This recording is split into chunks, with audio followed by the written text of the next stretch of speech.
నమస్తే. చెవిరెడ్డి గారికి సంబంధించిన ఒక డంప్ ఇప్పుడు హైదరాబాద్లో కలకలం రేపిందనే చెప్పాలి. సో ఆ డంప్కి సంబంధించి కొన్ని డీటెయిల్స్ అయితే తెలుసుకుందాం. ప్రస్తుతం మనతోటి జర్నలిస్ట్ శేషరావు గారు ఉన్నారు. వెల్కమ్ చెప్పేద్దాం. Hello sir. Hello sir. ఏంటి సార్ ఈ డంపు ఇక్కడ హైదరాబాద్లో బయటపడ్డం ఏంటి? డంపు కంటైనర్లు చెవిరెడ్డి భాస్కర్ రెడ్డి గారు అసలు ఏంటి వ్యవహారం? ఇప్పుడు హైదరాబాద్లో ఎందుకు బయటకు వచ్చింది అంటే చెవిరెడ్డి భాస్కర్ రెడ్డి గారు జైల్లో ఉన్నారు.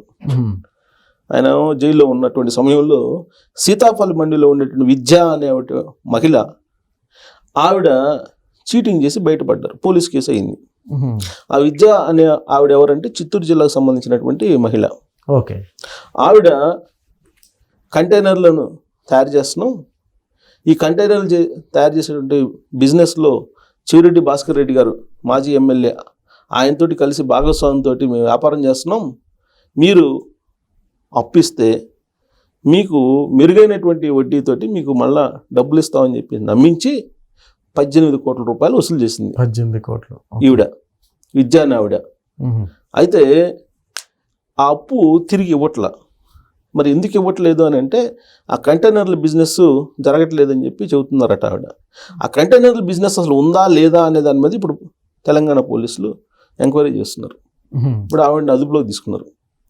చెవిరెడ్డి భాస్కర్ రెడ్డి గారు అలాగే విద్య వీళ్ళిద్దరు కలిసి కంటైనర్ల బిజినెస్ అసలు ఎక్కడ తయారు చేస్తున్నారు, ఆ కంటైనర్లో ఏం పంపిస్తున్నారు, ఆ కంటైనర్ల బిజినెస్ సంబంధించి రిజిస్ట్రేషన్స్ ఉన్నాయా లేదా, అసలు ఆ సంస్థ ఉందా లేదా అనే దాని మీద ఇప్పుడు పోలీసులు ఎంక్వైరీ చేసి చెప్పాల్సినటువంటి బాధ్యత ఉంది వాళ్ళ మీద.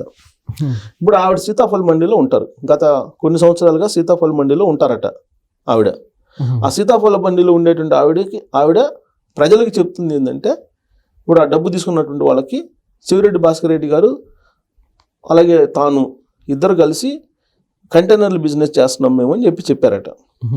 సరే నమ్మారా లేకపోతే కంటైనర్ల బిజినెస్ చేస్తున్నట్టు చూసారా, మొత్తం మీద డబ్బులు ఇచ్చారు. డబ్బులు ఇచ్చిన తర్వాత ఈవిడ ఎస్కేపింగ్ నేచర్ తోటి వ్యవహరిస్తున్నటువంటి క్రమంలో వాళ్ళు నిలదీసేటువంటి పరిస్థితి వచ్చినప్పుడు రాత్రి తట్టాబుట్ట సర్దుకుని సీతాఫల్ మండి నుంచి పటాన్ చెరువులో ఉండేటువంటి ఒక విల్లాకి షిఫ్ట్ అయిపోయిందంట ఆవిడ, ఆ విద్య అని ఆవిడ. ఎట్టకేలకు వీళ్ళు ఆవిడ అడ్రస్ కనుక్కొని వీళ్ళందరూ అక్కడికి వెళ్ళారు. అక్కడికి వెళ్ళి ఆవిడ్ని నిలదీసేటువంటి ప్రయత్నంలో విద్య, ఆమె యొక్క భర్త ప్లస్ అక్కడ ఉండేటువంటి కొంతమంది వాళ్ళ అనుచరులు అందరూ కలిసి ఈ వెళ్ళినటువంటి వాళ్ళలో కొంతమంది మహిళల్ని కొట్టారు. కొడితే ఒక మహిళకి తల పగిలింది. దాంతో పటాన్ చెరువు పోలీసులు కంప్లైంట్ చేశారు. పటాన్ చెరువు పోలీసులు కంప్లైంట్ చేస్తే పటాన్ చెరువు పోలీసులు ఇప్పుడు ఎఫ్ఐఆర్ చేసి అసలు ఏంటి ఈ వ్యవహారం అనేది తేల్చేటువంటి ప్రయత్నం చేస్తూ ఉన్నారు. ఇది ఇప్పుడు లేటెస్ట్గా బయటపడినటువంటి ఎపిసోడ్. అసలు ఈ కంటైనర్ల వ్యవహారం ఏంటి? ఈ కంటైనర్లు అనేది చాలా కాలం నుంచి మనం వింటున్నాం. కంటైనర్లో డబ్బు, నకిలీ డబ్బు, ఈ మద్యం డబ్బు, లిక్కర్ డబ్బు అంతా తరలిస్తున్నారు అనేది చాలా సందర్భాల్లో చాలా రకాలుగా సోషల్ మీడియాలో వచ్చింది, మెయిన్ మీడియాలో కూడా వచ్చింది. అప్పుడు హైదరాబాద్ నుంచి విజయవాడకి, విజయవాడ నుంచి ఒంగోలు, ఒంగోలు నుంచి తిరుపతి, ఇలా ఈ డబ్బు లారీల్లో తరలించారు, కంటైనర్లో తరలించారు అనేటువంటి న్యూస్లు చాలాసార్లు విన్నాం. అలాగే జగన్మోహన్ రెడ్డి గారు ముఖ్యమంత్రిగా ఉన్నప్పుడు అర్ధరాత్రి వేళ ఒక కారు నేరుగా ఎగ్జిట్ నుంచి వెళ్ళడం, మళ్ళీ అదే ఎగ్జిట్ నుంచి తిరిగి వెళ్ళడం అనేటువంటి న్యూస్ కూడా మనం విన్నాం.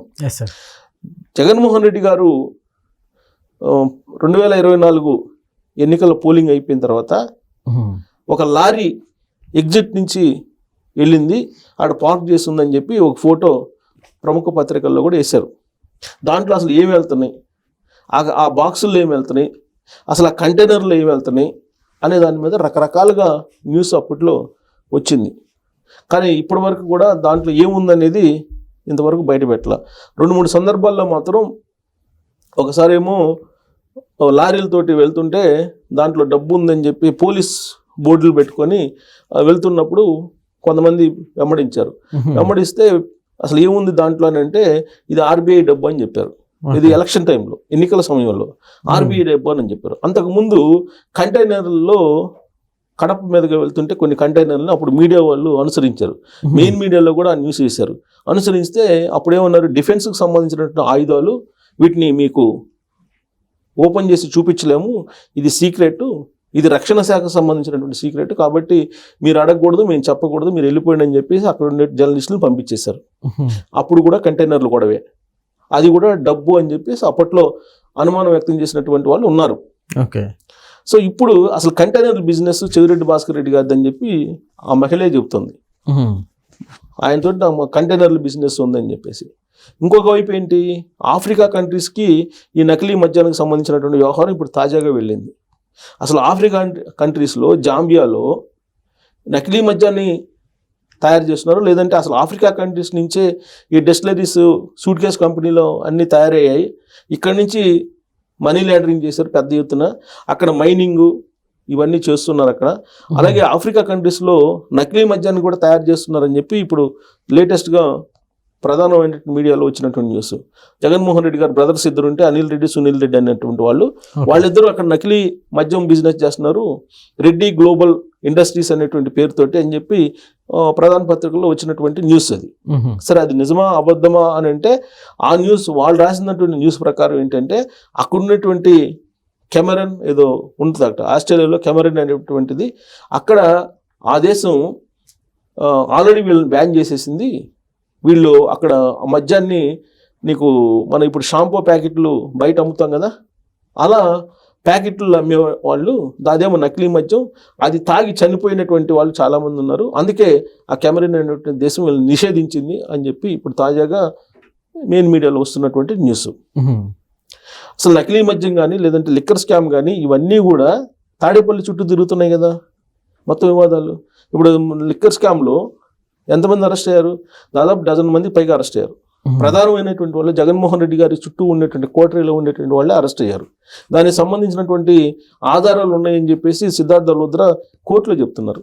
ఇప్పుడు వాళ్ళు అసలు ముందు వాళ్ళ బెయిల్స్ రద్దు చేయండి అని చెప్పేసి, వాళ్ళు బెయిల్స్ రద్దు చేయండి, మళ్ళీ జైల్లో పెట్టండి అని చెప్పి ఆయన వాదిస్తున్నారు. పైగా అసలు మొత్తం ఆధారాలు ఉన్నాయని చెప్పి కోర్టే చెప్పింది. ఎందుకు? ఆ రోజున ఎక్సైజ్కి సంబంధించి బెవరేజెస్ కార్పొరేషన్ ఎండీగా ఉన్నటువంటి వాసుదేవరెడ్డి గారిని నేను అప్రూవ్డ్గా మారుతానని చెప్పి ఆయన అంటుంటే, అప్రూవ్డ్గా తీసుకోవాల్సిన అవసరం ఉంది, మొత్తం ఆధారాలు ఉన్నాయి కదా మీ దగ్గర, ఆల్రెడీ 2 షార్ట్ షీట్లు వేశారు కదా అని చెప్పేసి కోర్టు వ్యాఖ్యానించింది. ఓకే. సో ఇలాంటి పగడ్బందీగా విచారించినటువంటి కేసులో కూడా ఇప్పుడు బెయిల్స్ వచ్చేసినాయి, అందరికీ బెయిల్ వచ్చినాయి, బెయిల్ బయట ఉన్నారు. ఇప్పుడు ఈ లేటెస్ట్గా తాజాగా మోహిత్ రెడ్డికి సుప్రీంకోర్టు బెయిల్ ఇచ్చేసింది, ముందస్తు బెయిల్ మోహిత్ రెడ్డికి. సో ఇక నా అరెస్టులు ఉండే అవకాశం లేదు. చెవిరెడ్డి భాస్కర్ రెడ్డి కూడా రేపో మాపో బయటకు వచ్చేదానికి అవకాశాలు ఉన్నాయి.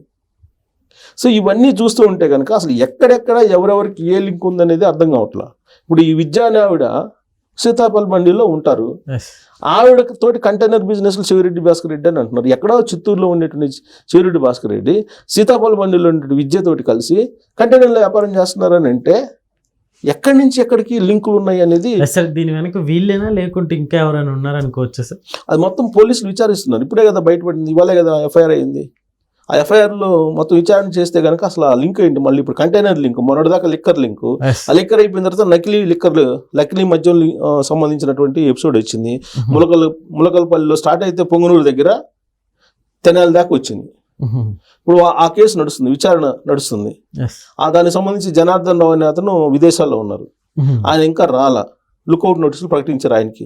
ఆయన తీసుకుని వస్తే కానీ పూర్తి బండారం బయటపడదు. కట్టా రాజు అనే అతను ఆయన దగ్గర మేనేజరు, ఆయన మొత్తం చెప్పేశాడు ఎప్పటి నుంచి తయారు చేస్తున్నాం ఏంటి, అసలు ఎక్కడెక్కడ మద్యాన్ని పెడుతున్నాం, మద్యం ఎక్కడెక్కడ తయారు చేస్తున్నాం, ములకలపల్లి ఎక్కడ తయారు చేస్తున్నాం, ఇబ్రహీంపట్ల విజయవాడలో ఎక్కడ తయారు చేస్తున్నాం, ఇవన్నీ చెప్పేశారు. ఇప్పుడు ఆ జనార్దన్ రావు వస్తే కనుక మొత్తం బండారం మొత్తం బయటపడతారు, ఈ నకిలీ మద్యం వ్యవహారం.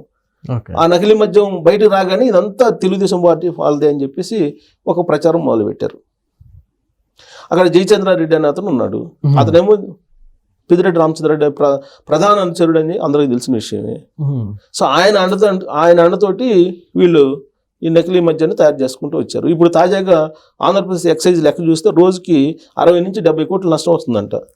అంటే రావాల్సిన రాబడి కన్నా కూడా తగ్గుతుందంట.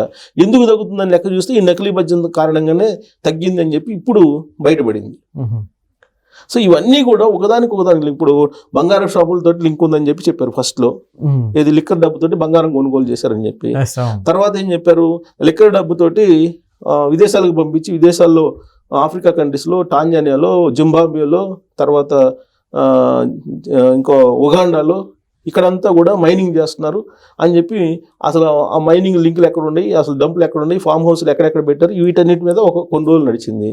ఇప్పుడు మళ్ళీ కంటైనర్ వ్యవహారం వచ్చింది. అసలు ఈ కంటైనర్లు ఎందుకు ఉపయోగిస్తున్నారు, ఈ కంటైనర్లు ఎందుకు తయారు చేస్తున్నారు, ఇవన్నీ బయట రావాల్సింది. ఇప్పుడు బయటకు వస్తే కానీ అసలు విషయం తెలియదు. Okay sir, thank you.